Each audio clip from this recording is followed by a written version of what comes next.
अयोध्या के बारे में क्या चर्चा करेंगे?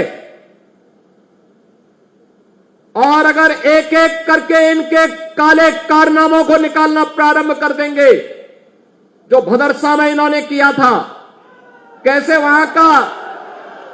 वहां पर इन्होंने जमीनों को कब्जा किया हुआ था, ये 64,000 हेक्टेयर लैंड जो अवैध कब्जों से इनकी मुक्त कराई गई है, जब ये सारा चिट्ठा सामने आएगा ना, ये कहीं मुंह दिखाने लायक नहीं बचेंगे, कहीं मुंह दिखाने लायक नहीं बचेंगे। आज तो अयोध्या में आप आइए, चाहे वह अयोध्या का राम जन्मभूमि का पथ हो 4 लेन का, चाहे वह भक्ति पथ हो 4 लेन का, चाहे वह जन्मभूमि पथ हो 4 लेन का, चाहे वह एयरपोर्ट का पथ हो 4 लेन का, चाहे वह अयोध्या को जोड़ने वाला कोई भी मार्ग अमेठी रायबरेली का हो, प्रयागराज का हो, लखनऊ का हो, गोरखपुर का हो, ये सभी आज 4 लेन की कनेक्टिविटी से जुड़ चुके हैं। अयोध्या, किसी ने सोचा था अयोध्या में, किसी ने सोचा था अयोध्या में, कोई सोचा था अयोध्या में भी कोई इंटरनेशनल एयरपोर्ट होगा? बहनों और भाइयों, हजारों वर्ष पहले पुष्पक विमान से अयोध्या धाम में आए थे प्रभु राम, हजारों वर्ष पहले आए थे। लेकिन बहनों और भाइयों, कभी भी 30,000 करोड़ रुपए की इतना विकास कांग्रेस के 60 वर्ष के कार्यकाल में नहीं हुआ। इतना विकास समाजवादी पार्टी की 4-4 बार सरकारें थी, कभी नहीं हुआ।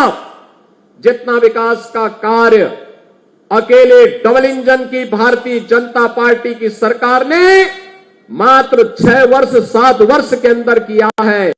आज 1,005 करोड़ रुपए की परियोजनाओं का सौगात लेकर के फिर ये मंच हमारे जनप्रतिनिधि आज अयोध्या के लिए आए हुए हैं। भाइयों, आज तो मैं आपसे कहने के लिए आया हूं इसी बात को लेकर के।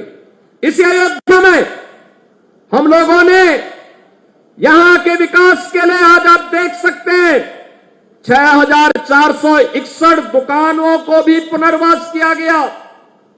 किसी को दुकान दी गई, किसी को कंपनसेशन दिया गया, किसी को एफएआर में छूट दे करके कांवड़ यात्रा पे रोक लगाते थे।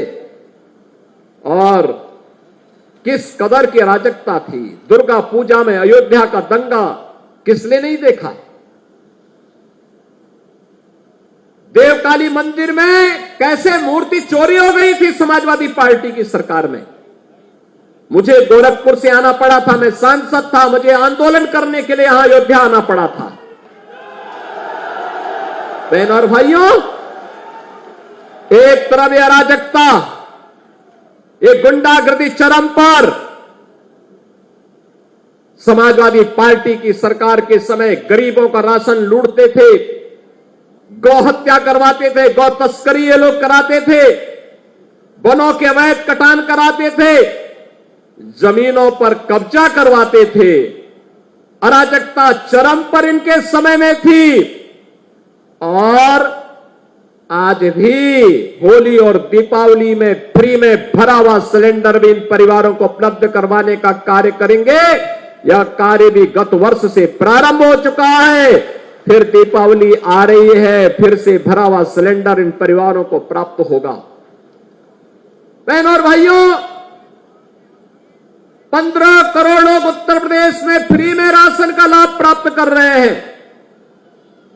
आज जो ये सुविधा मिल रही है, क्या 17 के पहले संभव था? 17 के पहले गरीब का राशन समाजवादी पार्टी के गुंडे हजम कर जाते थे। किसी गरीब को राशन नहीं मिलता था।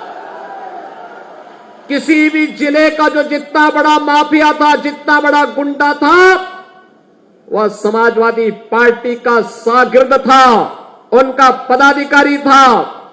वहां पर संगठित अपराध में लिप्त माफिया भी थे, भू माफिया भी थे, पशु माफिया भी थे, वन माफिया भी थे, खनन माफिया भी थे। एक एक कोई भी माफिया किसी भी क्षेत्र का होगा, वह समाजवादी पार्टी से प्रदेश के अंदर जुड़ा हुआ था। और परिणाम क्या था? ये माफिया की पैरेलल सरकार चलती थी। बबुआ अपने घर के बाहर नहीं निकलता था, बबुआ 12 बजे सो के उठता था। और अराजकता उत्तर प्रदेश में चरम पर थी। विकास की योजनाओं में भेदभाव होता था, महापुरुषों का अपमान होता था। हमने पिछले 7-7.5 वर्ष में भारतीय जनता पार्टी की डबल इंजन सरकार ने विकास के कार्यों को द्रुत गति से आगे बढ़ाया। आज आपको 4 लेन की सड़कें दिखती होंगी, 2 लेन की सड़कें दिखती होंगी, गांव की बेहतर कनेक्टिविटी दिखती होगी। गांव-गांव और मजरे में बिजली भी और पानी की भी व्यवस्था आज आपको दिखती होगी। बिना भेदभाव के हर गरीब को एक आवास उपलब्ध होते हुए आपको देखना होगा। हर गरीब के घर में शौचालय बनाने का कार्य उत्तर प्रदेश के अंदर 2 करोड़ 62 लाख परिवारों को एक शौचालय देने का कार्य इन 7.5 वर्ष के अंदर किया गया। तो 56 लाख गरीबों के एक आवास भी बने। 1,20,000 मजरों तक बिजली पहुंचाई गई।